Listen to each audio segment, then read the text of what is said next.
It's just Stats. Reggie Johnson, Eugene Morton, coming to you from the lovely city of Atlanta, Georgia. And Eugene, we have some pretty big news here with the Boston Celtics coming down relatively um, close to the time that we were recording the show. Now, what's interesting about this, and that was the sale of the Boston Celtics. There's a couple of tidbits about this that are pretty interesting from a sports standpoint. But I never knew they were for sale. Is that Mm. something that I didn't know they? Is that something that's been getting kicked around for a while? Do you know? Yeah, I think it kinda happened shortly after they won the championship, or I think it was kinda talked about during the championship. I just kinda heard about it, but it's one of those things that was like, "Okay, if it happens, I just" yeah. Like you, I think I heard it in passing, and then I remember when you told me, "Oh, that's right, they were for sale," but it was like, it wasn't, like, on the top of my radar of them being for sale. Yeah, it's interesting because they just broke the record for the for sales in North American team sports. It Mhm. says the price, which I think was $6.1 billion, would and that was by Bill Chisholm, a managing partner of Symphony Technology Group. Um, and that price would surpass the 6.05 billion that Josh Harris paid for the NFL Washington Commanders Wow. in 2023. And it surpassed it surpassed that amount and easily surpassed the NBA record, which is 4 billion for the Phoenix Suns. Was the NBA record. Okay. So it's interesting because for one, this is just another indication to me that the NBA isn't as dead as people say it is. You know, and I'm thinking of the Boston Celtics especially because I'm thinking, for a team or for a sport where people are like, the fans are running away, people aren't really watching the NBA. You got two guys on this team making $500 million. Yep. Two guys. Two guys. The money's coming from somewhere, Eugene. Somebody's watching, right? I mean, you got literally two human beings making $500 million on this team. So the money's coming from somewhere. I'm not sure if they're maybe tuning in other places. I'm not sure who's tuning in that we're not counting, but somebody's watching the NBA, Eugene. Right. Um, what's interesting is to see what would the other teams, what would like if the Warriors were on sale, if the Knicks were on sale, what would those teams go Oh. for, man? Because I don't know if the Celtics were ever listed as being the top team available. If a team like the Lakers, somebody went on sale, man, you're approaching what, $7-8 billion? What are you looking at for teams like those, right? Those Yeah, those well, Warrior teams. probably gonna get, like, in the north to, like you said, maybe the 8 to 10 million or billion, sorry, yeah, because they're top tier franchises, And to your point, yeah, and plus, basketball, it's the ratings have been slipping here, but globally, it's still one of the most, famous sports. It's still recognized around the world, so everyone plays it. It's still recognized as a global entity. So, and and the Celtics, they're one of those top franchises. So I wasn't surprised by that number when I heard it. I was like, oh, that's not surprising when I heard that number at all. It's interesting because that's 50% more than when Matt Ishbia bought Ishbia, the Phoenix Suns, and that was only 2 years ago. right? So that's crazy. 50% more 2 years later.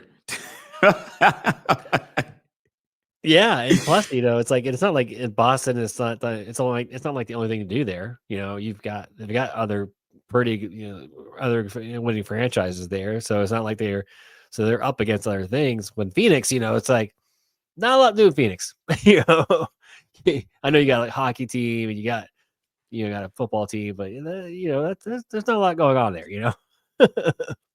Well, it's definitely a smaller market team than Boston is, and I'd imagine a lot of Right, these larger market teams, especially the legendary ones like your Boston Celtics legendary hmm franchise, um, is going to go for a little bit more as well. It's interesting looking at the payroll because it's like you take that team on, and then you also take on that payroll, and right. it's enormous. It's enormous, man. You got one, two, three guys making us. So Derek White making over 100 million. Jason Tatum making over 250, closer to 280, and Jaylen Brown making over 280.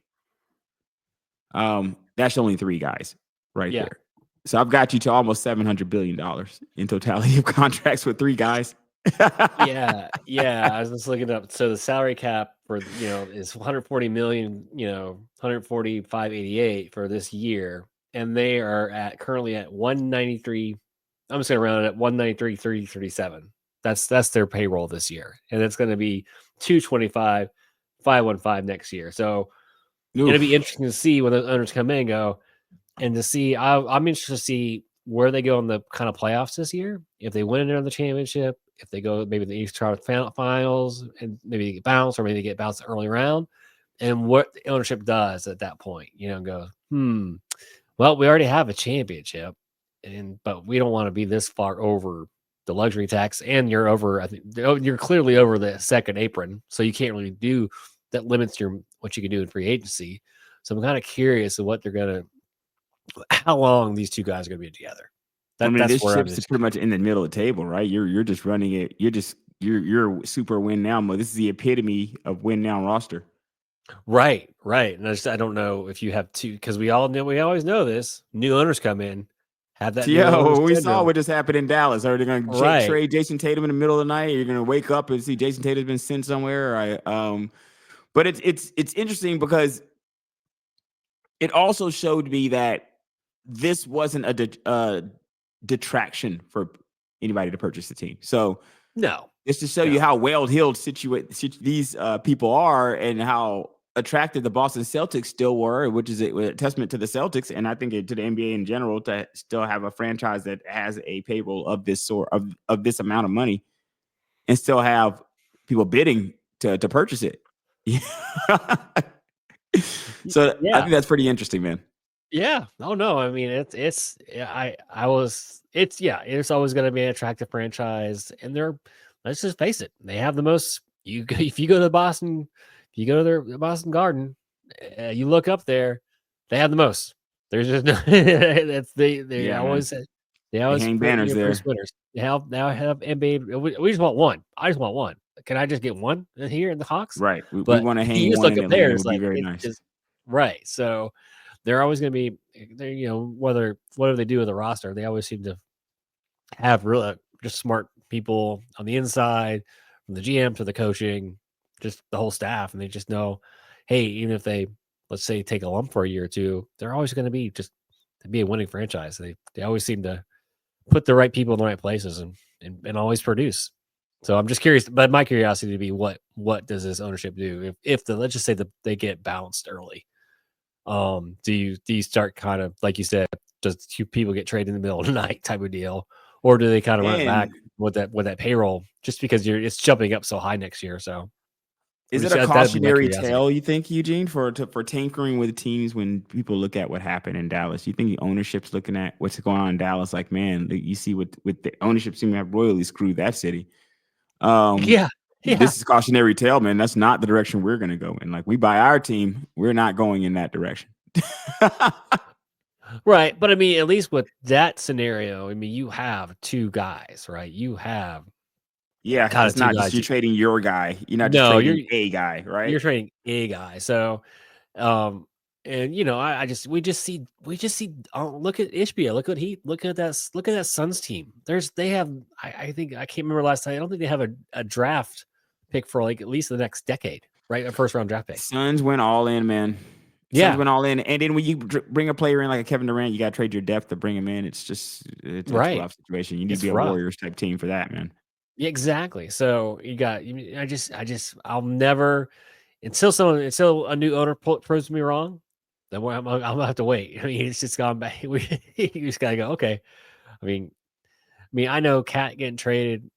I get it. I mean, I know I why did you not had to get move that. him, but I did not I get it understand it, because you man. you signed Gobert. You kind of put I knew yourself. that. I just But felt like with that, I felt like you signed Gobert because Cat was there. You see what I'm saying? Like sometimes to yeah, me, when you sign these guys and you put these teams together, it's like, okay, I signed Gobert and pay Gobert the money because I have Cat and Ant here. You know what I mean? If you pay the guys the money, you sign a guy, but you got to send away one of those key pieces that was on that team when you got there. It's not the yeah, same team. You're not coming into the same place. You are now having to try to replace. You lost some offense with Cat. You can't replace that with Gobert. no, no, you can't. And then it's like, but again, new owner syndrome, right? It happens. So if they shock me and they just run this team back and they just keep keep paying the luxury tax, whatever, for the next couple of years, I'll tip my hat. And I'm not saying it would be a bad move for them to go, you know what? Hey, we're Maybe just the gonna make next few years. What about that, Eugene? What if yeah. they pay it for like the next 3 I years, think it's 2 to next 3 3 years. years? Yeah, I can see that. But I mean, I don't know, man. Here's the thing: you're an owner, and I just paid $6 billion for a team. Yeah, man. And do I want to start shelling out extra money for luxury tax? I don't know. I kind of want to see maybe make a little money back off my investment first, and then go into the red. So I'm just curious. We'll see. New owners have proved us right all along here, so we'll see if these new owners for the Celtics are going to be any different. Oh, for the fan base there, they're not the disaster that's in Dallas right now. No, It's no, kind of harder to be worse than what's going on there, though. right? So it's you got a little bit of a blueprint of what not to do. Exactly. They got the What's cherry. interesting here, yeah, absolutely. So now you can just look down at the South at what every move not to make, and Right. they'll be okay.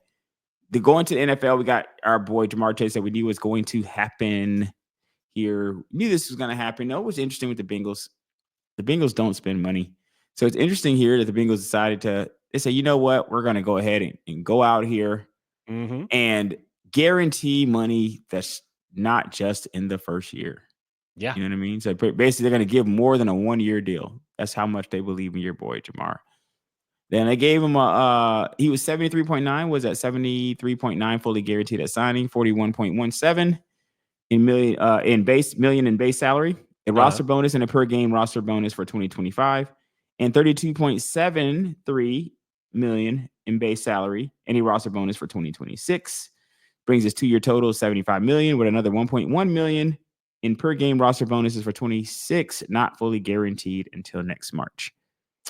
All right. So, and it says in March 26, those roster bonuses plus 28.9 million of his money for 27 would become fully guaranteed in March of 26. So it's kind of like a 2-year deal, and then it's kind of like it's a 2-year. Now, with his talent and his age, you could see this going the 3rd, 4th year. Right now, you can see it going to 3rd, 4th year with where his age and talent is. I would also say that when Kupp re-signed his deal with the Rams, we also felt that he was probably going to play out a decent portion of that deal, but that deal, I don't know if it ended up being that great for the Rams end of the day.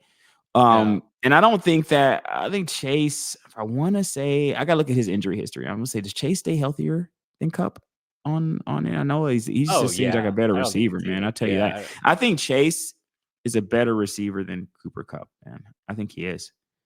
I think he's more consistent. He's a more consistent receiver, if I'm not mistaken. Because remember, we had Cooper Kupp had those 2 years over 1,000, where I was thinking, like, man, he just seems like a better receiver than that. When you're looking at Ja'Marr Chase, every year he's been in the league has been over 1,000. Over 1,000. So it's a very different situation. He's already got 2 more years over 1,000 than Cooper does already now. Yeah, and the only time he didn't play 17 games was 2022. He played 12. Everyone's been 17, and it said 2023 he only played 16 games. Well, that's probably, I think that last year was the year where Burrow was out, so he probably didn't play the last game, so I don't even count that. And this past year he played 17 games and started 16. So there you go. I think you're fine. You give him that money. He's kind of proven he's a workhorse to stay on the field. So I don't have an issue with that. Me neither. There's certain we know how I am about these signings, man, and teams paying guys a ton of money and stuff like that. I feel like, hey, you can't really. With some teams, I feel like you don't really have your team together to pay a guy this percentage of your cap, because he's not going to affect that percentage of your winning. And I think we had talked about that. I think with Myles Garrett and Cleveland Browns last week, where I was like, you're paying a percentage of your cap that, no, it's not even a specific to Myles Garrett. It's just that the position itself doesn't affect the percentage of winning of the amount of money that you just paid. You know what I mean? And so it's kind of like you're going to have everything else go right for you, which is very possible. It's not over for any of these teams that pay guys a lot of money. You got to see how the draft plays out and see if they were really smart down the line and things kind of line up for them. But then when you are paying guys that kind of money, you need it to line up for you. Now you have to have it line up for you, because if it doesn't line up for you, if the chips don't fall, You don't have the resources. This isn't the NBA, man. There's no first, second apron in the NFL. You got to figure it out, right? Yeah, that's it. And teams do that. They tie a lot of it in bonuses or guarantee it. So I mean, Yeah, they get creative, man, for sure, yeah, right? yeah, we see them do it. That's why I don't get too alarmed. Like, oh, he made 40 million. It's 46 million guarantee or this or we see so many teams do, or extend or rework a contract or put more. It's just when I see numbers like this, I don't freak out because I look at this as the opposite, like you said, the Myles Garrett deal. This guy's on the field. He's on the field all the time, and he's an impact player. I'm not saying Myles Garrett isn't, but he's Yeah, I he's think always Miles is an impact player. I just feel like the Cincinnati Bengals are a better team equipped for like when you look at the piece that what they're paying for, the fact that it's accentuating kind of their quarterback. yeah. I do feel like, and it's kind of more in the wheelhouse of what guys because when Myles Garrett's contract was the highest contract ever paid to a non-quarterback. Yeah. If you're gonna give up anybody on your team the highest contract ever paid to a non-quarterback, I would hope you have a quarterback. You know what I mean? Like I would hope you at least have that position taken care of, and they don't have that position taken care of as of now. So that's what No. made me think they're probably going to try to address it in the draft or something because it has not been addressed now. I mean, not unless you think Deshaun Watson really is the answer there. Which I don't know why you would think that. Yeah. And who knows if he even touches to build that next year with the Achilles injury, right? So even It would that's be into to the season. It wouldn't be right. like week 1. Yeah. Right. It's not going to be like, yeah, it's going to be like maybe, yeah, it's going to be later on. So, and yeah, that'll be interesting altogether. We'll see what they do. Well, the Bengals situation is pretty. I just think it's a pretty good situation because the team that's already had prosperity. They've already been to Super Bowls. You see what I'm saying? Like they're a team that's not. I use the trailer park analogy with the Myles Garrett situation as Cleveland Browns being the trailer park and Myles Garrett being the Porsche that's Oh, parked out front with Cleveland. But that's not the case with the Bengals. They've had success. They didn't make the playoffs last year, but they've been in the Super Bowl with the same roster that they paid. And that's another reason, too. If you're going to pay a guy this kind of money, and this is why I can't really knock the Rams. If you're going to pay a guy this kind of money, at least you need to have had the kind of success that you want to have in the future, in the past with that player. So if you have not been to Super Bowl, like they've been to Super Bowl with Cooper Kupp, and he was productive in the Super Bowl, he got paid. right. All right.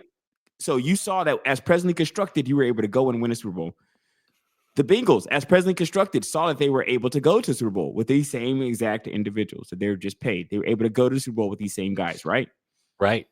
What the Browns have not seen is that they've been able to have a long-lasting success with Myles Garrett, even being the defensive player of the year he is. He's been a stud.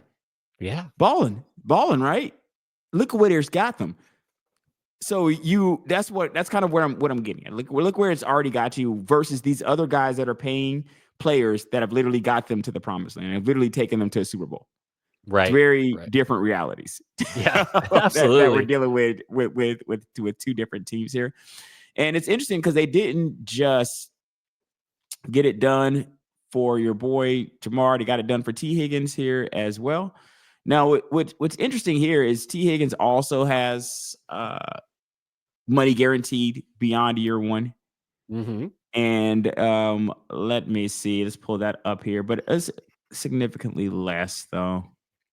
Significantly less. Because I think his is like 40 million pretty much guaranteed over 2 years. He has 30 million that's guaranteed at signing. Nice little check there. With 10.9 million guaranteed in 2026. So it looks to me like a $40 million 2-year deal is what it's looking like to me. Yep. Yeah, you're right. So Chase got the 3 and he got the 2, basically. Mm-hmm. So this is all, in my opinion. These guys send a little bit of money here to Joe Burrow because this is the team just being all in on Joe Burrow. Then they're just saying, "Hey, whatever he wants, man. Right, Joe? You want your guy's joke? Yes. Here you go." I mean, I think he should get a little percentage, maybe a little kickback. I mean, he was kind of campaigning for the 2 of those guys. I mean, throughout off season, you don't really see guys do that. It's like, oh, let it play out. He's like, no, they need to sign him. Like he was like pretty much saying that. You don't hear that from usually a quarterback. usually coming out. He's like, no, he need to re-sign both these guys. And to their credit, he did it. Usually teams don't listen to their players, but he, I think they need to give him a little kickback there. Yeah, well, he was campaigning for both those guys all through the whole offseason. Well, I think too with the T. Higgins situation is, he was holding out for a while, but he's been productive. And then when you look at teams like the Philadelphia Eagles, right? Let's just look at the Philadelphia Eagles. Yeah. Philadelphia Eagles have shown us that you probably need two guys at wide receiver, man. You need a 1 and 1A. It showed you with Devontae Smith and AJ, right? AJ got there, changed. Devontae was there first. AJ gets there, changed fortunes for them instantaneously. Jalen Hurts looks like an MVP as soon as AJ Brown gets there. So now they got two guys. And Philly showed you that you probably gonna need a couple guys out here. They didn't waste no time. They locked down AJ Brown and Devontae. They took care of both of those guys and their quarterback. So the Bengals using a little bit of that model here, taking care of a couple guys here. It's interesting to see what will happen to players like Trey Hendrickson, who I thought they would definitely try to hold on to. I'm not sure exactly what his contract situation is, but I think they're going to need to probably try to hold on to a pass rusher there, but we'll see. They are, but it's where are you getting the money from at this point? That's the thing. You're running out of cap space really quick. And they've already gone more than what they typically do. You know what I mean? Yeah. And he's the good thing is cap will go up next year. So, you can kind of maybe you, since you front load these contracts, maybe they do a backload on his or something like that. Well, Henderson's not up either. So now I'm seeing here that Henderson also has one more year. Henderson got another contract. So the coming season is the last season on Hendrickson's deal. Now, what's interesting is he had 17.5 sacks. Right. I don't know if I got to look at the Falcons roster, entire roster. I don't think we had anybody that got that. I don't think we have a team got 17 sacks. We would have to combine, right? We would have to combine, guys. What's funny is that we signed Leonard Floyd, and he had 8.5, 9 sacks, right? And some people were underwhelmed by it. And one of my friends had to come off the top rope and say, hey, man, that's more than we've got. That 8.5 or 9 is more than what we had last year. Right. We had no guy. We didn't even have a guy with that last year. So he's already bringing the top sack leader to the team with that 8.5. We couldn't even pressure the quarterback last year. Let's get it down to even that. We couldn't even get pressures on the quarterback. So we were just happy with that. A sack. It's interesting to see where it will be, because 17.5 sacks is impressive, man. And it's hard pressed to believe that he has a season like that next year, and they don't find a way to get it done, right? You can't have a guy who has 17 sacks 2 years in a row, right? And let him walk out of there. No. I think that's where I was misunderstanding. I know I think I read they were trying to extend him beyond this year. So I think so. It's in their best interest to try to get a deal done. I got to look and see how old Trey is. I don't think he's a young guy like the receivers are, man. That'll probably play a factor in, but he's also great. Oh yeah, he's great. So it'll be interesting. It was crazy the underwhelming season they had with all the great pieces they have. They have a lot of great pieces. It'll be interesting to see how that really plays out over this next year. See them kind of get back on track. Yeah, their defense just let them down all year. They were you saw the games, it was just almost like an NBA game. They had to go out there and score every single time. There was they can't take these downs off because we can't let our defense go back out there because they're not going to stop anybody. So that will be the thing. I think if I'm not mistaken, they did get rid of their defensive coordinator, but when teams like this, if you front all the money on the offense, well, you just gotta be creative and get like the Buffalo Bills did for many years, where they'll just go out and they'll just go sign guys, minimum contracts, just have guys that, you can have just a bunch of guys get in and out, rotate a bunch of guys in and out. And that might be what you have to do with the type of teams that you have so much money on the offensive side of the ball. You might just have to do a lot of minimum contracts. Well, that guy had a moment 2 years ago on this team, and you just kind of sign those types of guys through to fill out your defensive roster. It's kind of what the Falcons have been doing, man. And Trey Henderson is 30. I'm trying to lock that down. I'm trying to at least have him on my team to about 32, 33, maybe. Yeah, at least. Yeah. So we see he turns 31 in December.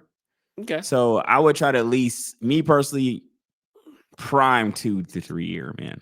Prime Yes. 2 to 3 year there. If I am them. Interesting tidbit here. Your boy Cooper Kupp staying in the division, right? Yeah. Staying in the division, he moving around, and I think that his contract was about a $15 million contract, which I think like is very fair. Yeah. Yeah. It was definitely. For Yep. what he is. He's at 31. That's very fair for what his production, I guess, has been. For what his production has been, very fair. So let's see here. It's a 3-year, 45 million. And I wonder what the guarantee is. Do they guarantee multiple years of this? I I think when I see a saw the guarantee, 3-year. Oh, yeah, it guaranteed to wasn't sign. No, 35. They guaranteed 35 million. okay. Yeah. So that's kind of where I Wait. thought. No, that was LA. That was LA. I don't know. And Oh, that was that. My bad. My bad, guys. So I would need to look and see what the guarantee is. Maybe we can try to find what that guarantee is on his new contract. But I think that the 15 million per annual is pretty good, in my opinion. I don't think that's terrible by any means. What are your thoughts? no. And it's, I'm looking at it right now. So it's a 3-year, 3-year, 45 million. So yeah, I don't, And I don't I'm see not. any guarantees. There's gotta be some guarantee. What are they, man? Like, Guaranteed at is this signing a was 1 year? 35. 35 was the guaranteed at signing. So guarantee was the 35. Okay, You so got it right. basically You had nailed roughly it. two-ish 2 years then basically, Yeah. right? Yeah. I again, Not I think terrible. that's 31, man. It's no, not terrible for no. what he's being paid. It's not You're right. terrible And at your all. ad, his salary right there where we kind of put it, 15 to 20 million, $15 million annual salary. So I think that's perfect, and he's going in, he's probably going to be your strong number 2, right? And he'll probably have games where he'll Behind look like number JSN? 1. Yeah. Yeah, And look, absolutely. Absolutely. now we don't have to have, nobody has to hold a gun to either head. So we know who the number 2 quarter or wide receiver is in Seattle now. We couldn't name Mhm. anybody else. Now we can name 2 wide receivers in there. At least So we got that's 2 that can be named on the team. right. Absolutely. Exactly. So I think it's fine. He gives Darnold another weapon, which he needed. So I like it, and he has a chance to and hopefully he'll be able to stay healthy, which has not been health has not been his strong suit these last few years. So hopefully going Very to true. Seattle in different plays. We've seen guys that can do that, go to a different atmosphere, different team, and they all of a sudden they look better and they look stronger. And so hopefully, just have a good off season, take care of his body, and he'll come out strong for Seattle. So now I'm excited for him, and I always liked him. And but it was funny, like you said, I thought he had more 1,000-yard seasons than when we looked up his stats. So yeah, I think he's a good receiver. I think he knows he's probably a number 2 at this point in his career, and that's I think he's fine with it. I'm fine with him going to Seattle. Yeah, it's will be interesting to watch. They will definitely be an interesting watch there with things being shaken up over there in the West. Going to the world's most expensive backup QB with Kirk Cousins here, man, at the Falcons, and he's making a pretty penny. We just pretty much with the $10 million being guaranteed about a Yep. week-ish or so. That takes him to about 37.5-ish for a year, I want to say, which is the rest of the $100 million guarantee for the 2 years. Yep. I think I don't necessarily mind this because if you've already kind of paid it, you might as well have him on the team. You've already paid the money. I mean, Right. what's the point of cutting them and just letting them go? You know what I mean? At this point, you might as well just carry him. And me personally, I don't mind it. It's just at this point, I think he's just a better quarterback than Michael Penix at this point. So it's weird. It's weird to me because I felt when you put Michael Penix in, you can't take him back out. Oh no, In my opinion, because you got to make a decision. You got to make a decision. That being said, a lot to be desired from me so far on the Michael Penix side, and I was a Michael Penix truther. I wanted us to draft him, and I still am excited to see what he's going to do next year. But at this juncture, you do have a better guy, in my opinion, sitting down behind you. I don't know. I don't think he should be. I think Kirk should just go start somewhere. I don't know why Kirk would be sitting I wouldn't sit behind Penix if I'm Kirk. Oh, I just would he not will. do it. I Yeah, would not. he will. You know what I mean? Like, I've got to go Yeah. sit somewhere. If I could even only remotely stomach this. If you were better than me, people here in the city, they think Penix will be better. They think he will, but he's not. Right at this second. So if At you're the Kirk, second, right? you can't. I couldn't go for that if I'm Kirk. I can't go for it. I can't go for sending somebody that I know I'm better than right now at this second, even though I know he's the future and I know my age and stuff like that. And I have my turnover issues. And I believe Kirk, even me saying all that to say that I still think Kirk is better right now. I do think Kirk has got one more year with this many turnovers, like, and it's over. Like, if you have this many turnovers again, you are a backup quarterback, bro.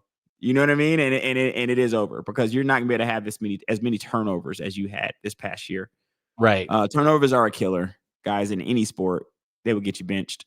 So that's not super surprising, but I think if he does rein those turnovers in and he does get to, people think that passing for 4,000 yards routinely is something that quarterbacks do.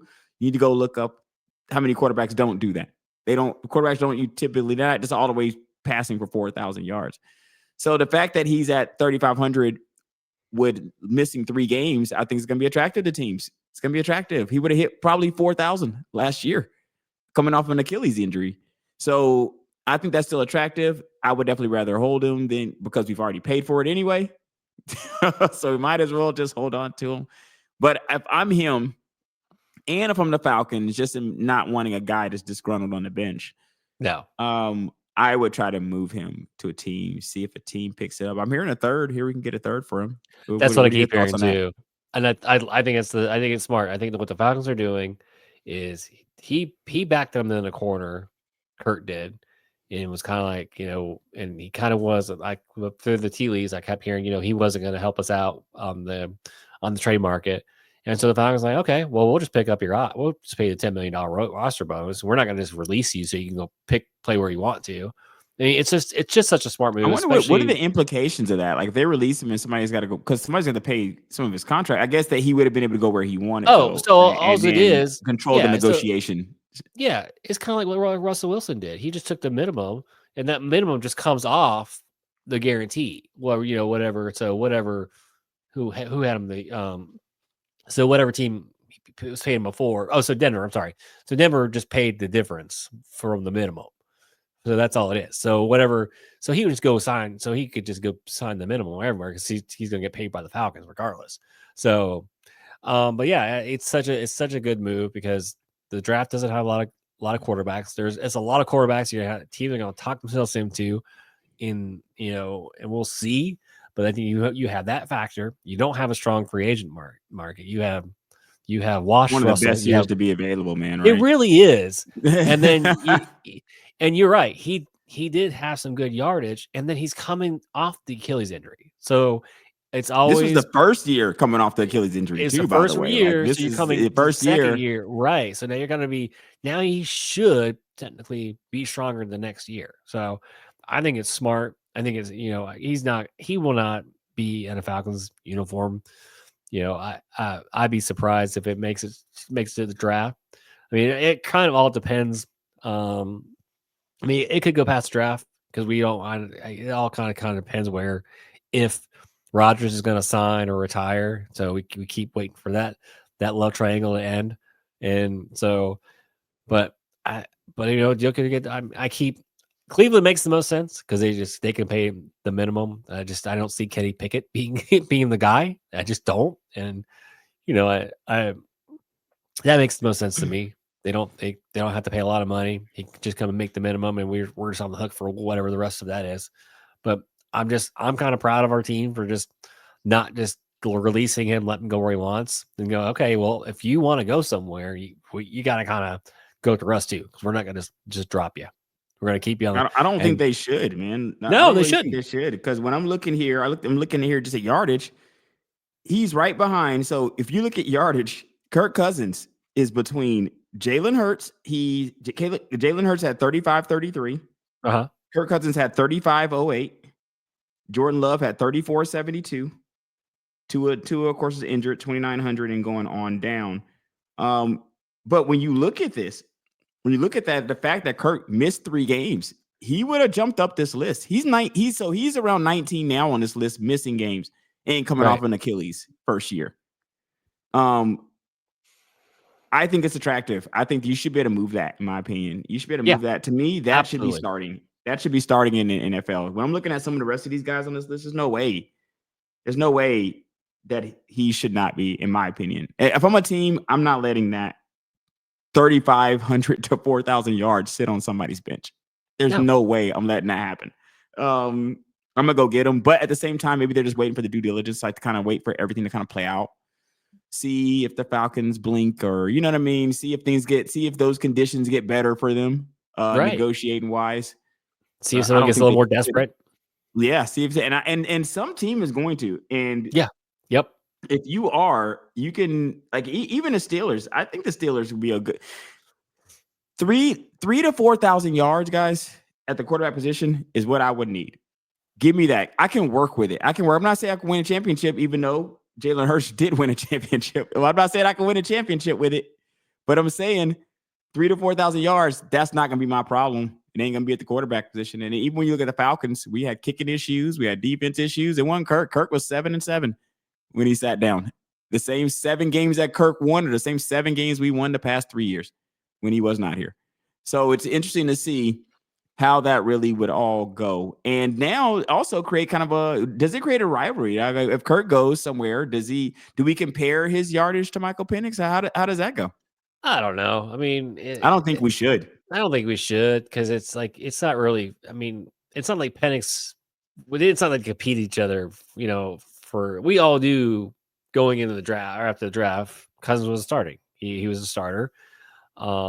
And just face it, that Raiders game, that was it. That was a nail in the coffin. He just looked awful. He didn't look good. And that was the game they were missing a lot of their defensive players, and it's like that's the game he should have. I don't even know if they had Max Crosby that game. No, Max Crosby was injured that game. He was out. Yeah, he was out that game. So you lost their.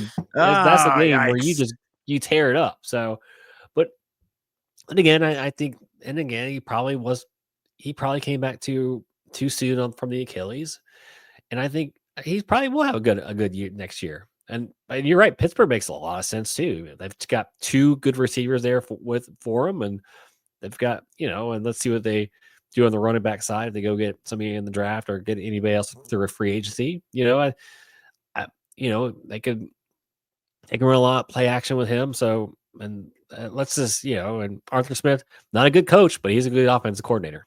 So Pittsburgh would make a lot of sense as well. I'd rather have Kirk than have Aaron I know Rodgers. you would. I would. I'll take it in a heartbeat, because at the end of the day, if they're just quarterbacks that people in their head would think like, man, you think that, hey, this quarterback's really pretty good in your head, and Kirk tends to routinely have better yardage, better performances than a lot of these quarterbacks that people feel like are in their head are better than he is. He tends to come up and just show up. That's why he's made so much damn money, because people doubt him, so they don't want to pay him. And then they'd be forced to pay him in smaller increments and pay him more money per year in smaller increments because they doubt him long term. And that's been the tell of the tape for him. And he goes up, puts up 4,000 yards, gets paid another $100 million. So it'll be interesting to see where he does that again next year. Any team, hey man, a lot of teams can use 3,000 to 4,000 yards. I'm just hoping that Penix can at least hold serve. And the only thing I really want Penix to do is to the only unacceptable stat for me is the completion percentage. That is going to have to go up. It is so unacceptable that I'm going to already say it's going to go up next year. I'm already going to say Michael Penix is not going to be a 50-something% passer next year. No. But I will tell you this. He has been a 50% passer. Yes, that's what we need. Yep. That's what we need, man. Just go into that workout. Let's give him the full offseason. Let's get that. Let's get that act. Because he wasn't. I got to look at his percentage in Washington. He wasn't 8. We wouldn't have drafted him 8th if he was passing at like 50-something%. Oh no, he was killing it in Washington. And there's a couple early games too. When you watch him throw the ball, you could tell like, oh, that's gonna fix, because he's gonna work with the guys. Because there were some balls he was just missing guys, like just behind the passes or overthrowing. You can see, oh, That's just when they get on the same page. That's just once they, when guys start working together, they just get that flow.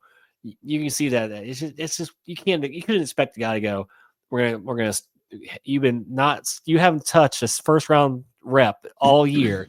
Let's go Right.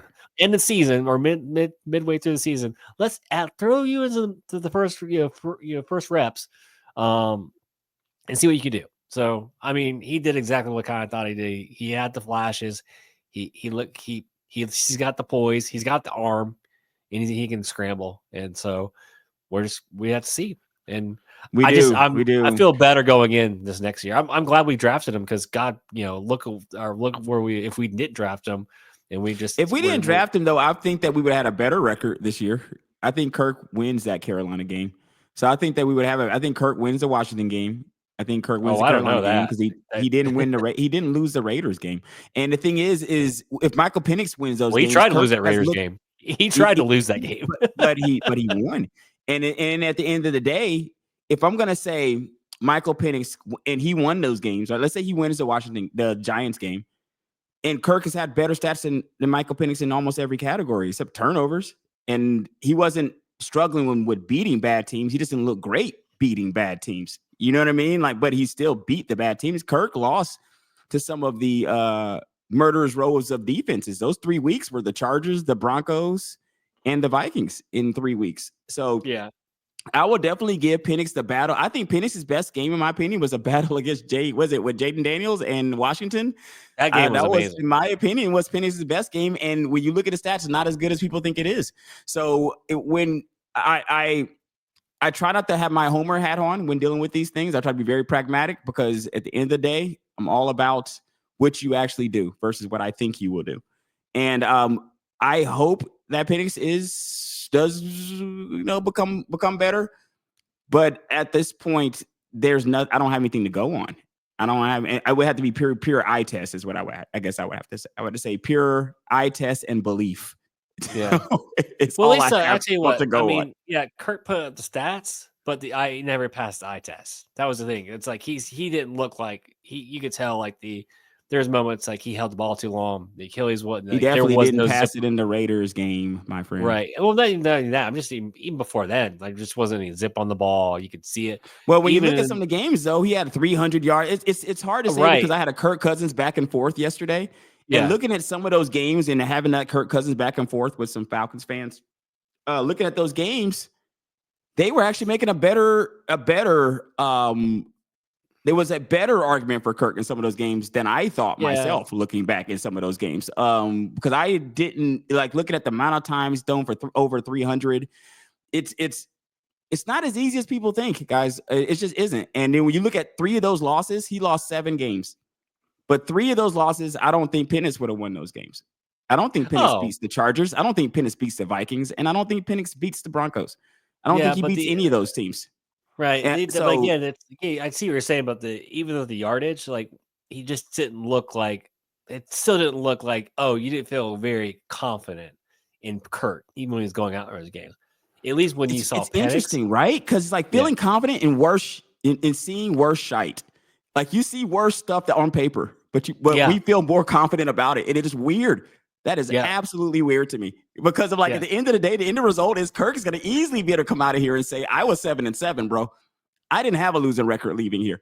You know what I mean? So it's kind of like, I does get it. Have that. I get it. That. So but it's like the reality. It's like the eye test versus the reality of the situation. And the reality is the reality is I'm not seeing what I want to see yet. I'm hoping I see it, but I can't take it from the guy that's actually done it. You know what I mean? And Kirk actually did it, no matter how much what people say about him. You know what I mean? Like no matter how people want to explain it, you got a guy who's actually doing it.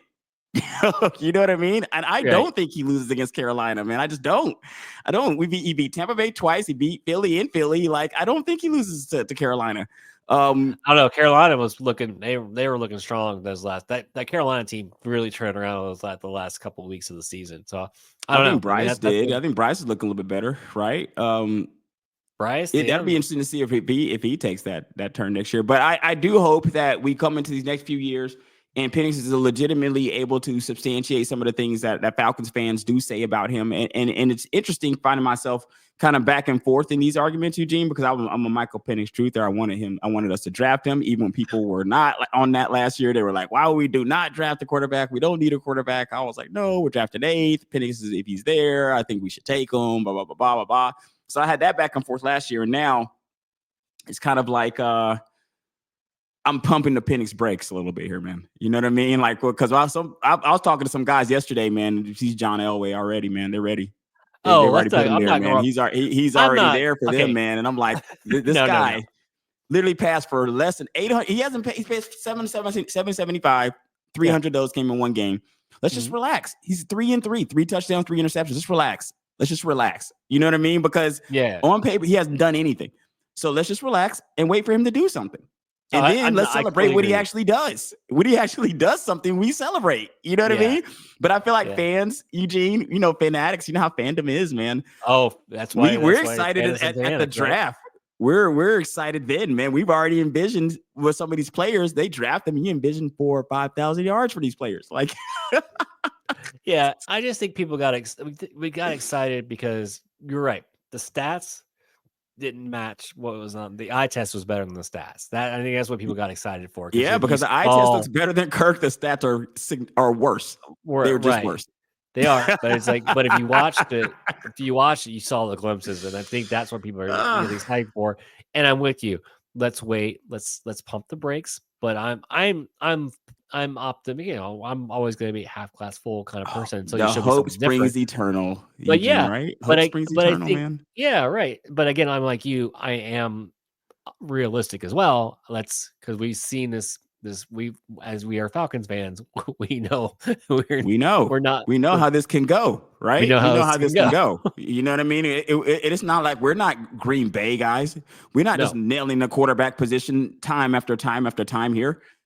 We got Matt Ryan, our best quarterback in the history of the Falcons. We just had that guy. You know what I mean? We just had him. Look how long it took years ago. You know what I mean?